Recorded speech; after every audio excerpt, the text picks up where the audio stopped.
Hey there, it's Laura here from iHeart Planners, and I am super excited. Today we are kicking off our brand new series about goal setting. And really, that's a bit of a misnomer because I'm really not talking so much about setting goals as I am about accomplishing goals. Now, if you're new here, be sure to hit the subscribe button so you don't miss the rest of the series. And I just want to say that here we really are talking way more about accomplishing goals than about setting them, because most of us we can set goals. It's the accomplishing that's a lot harder. So if you really want help sticking with your goals long term and getting them done, you're in the right place. Keep on watching.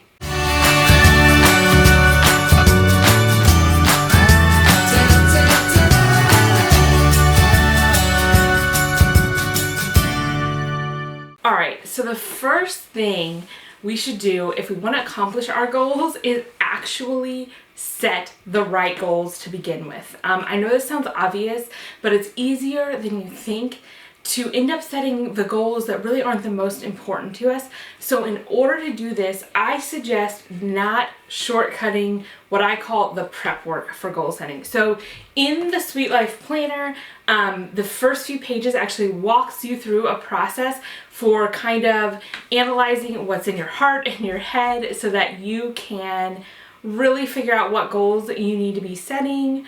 And also my Sweet Life Blueprint course walks you way more in depth. But the point is, no matter what, just set aside 30 minutes or so with a glass of hot chocolate or coffee or whatever your favorite beverage is, and really just pour out your heart on a piece of paper and start there when you're determining which goals you should set. All right, the next most important thing to do when you're accomplishing goals is what I like to call prioritize like crazy. Now, some people call this starting small, which is fine, but I prefer to look at it as prioritizing, because as we all know, and this was my number one problem for years, it's so easy to come up with a list of 22 things that you want to do, but we can't do them all at once. So we have to take a hard look at all the things that we just brainstormed and wrote down and decide which of these things are the most important for us to work on right now. The next thing you need to do when you're accomplishing your goals is to look at that prep work that you did, the things that you've prioritized, and identify which items are a project and which items are a habit. So a project is something that you do once and it's done, like creating your daughter's baby book. You only do that once and it's done. Whether it be a longer term project that might need to be broken down or something pretty short that might just take an hour or two, those are projects. And then habits are things that never get done. You need to do them every single day, like exercise. You can't just exercise today and I'm done for the year. So those are the two categories that you want to put everything in, and you can focus usually on 1 to 2, no more than 3 projects at a time, and 1 to 2 habits at a time. And once a project is done, you can add another one in. A habit, you don't add new habits in until the current habit that you're working on feels natural to you. And then you can keep building on those habits, and the longer you do a habit, the less effort and energy it is going to take you to accomplish. Next, when it comes to these habits, which I think are really key to getting more done, is really having good, solid habits. And one important thing that I think is often a roadblock is we don't tend to give ourselves enough time to really establish a habit.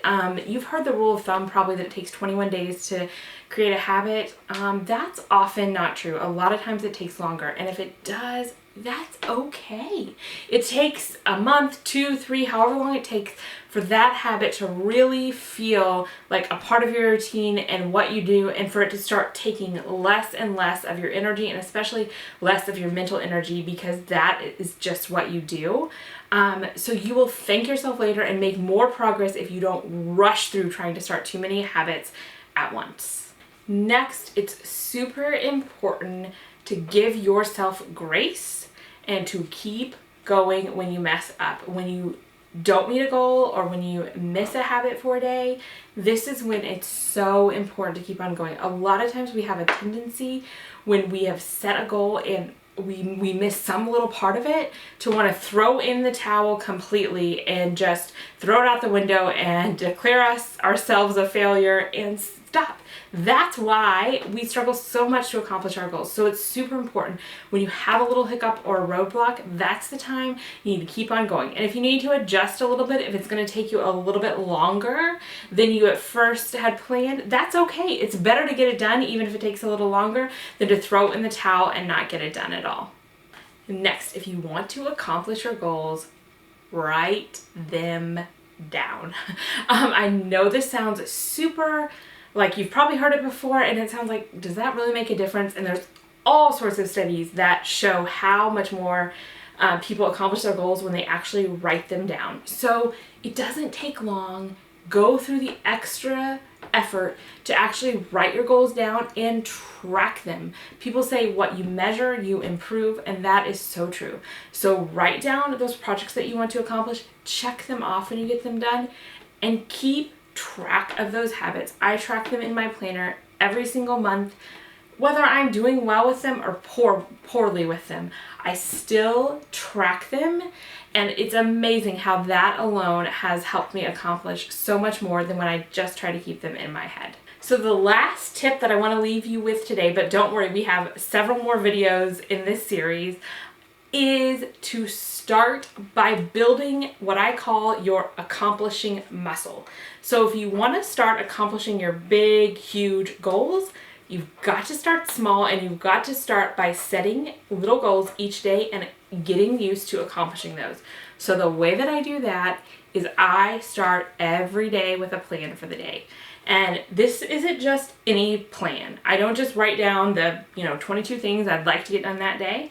Instead, I divide my day up into appointments, main priorities, and all the rest of my to-dos. And those main priorities are my top 3 to 5 things. So I'm definitely prioritizing like crazy in this situation.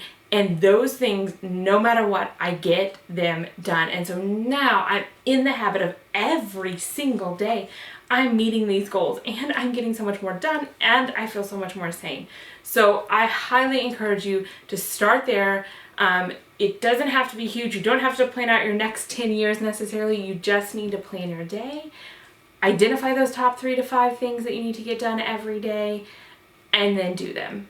So I really hope this has helped you, and I can't wait to share the rest of this series with you. If you don't want to miss it, be sure to hit the subscribe button.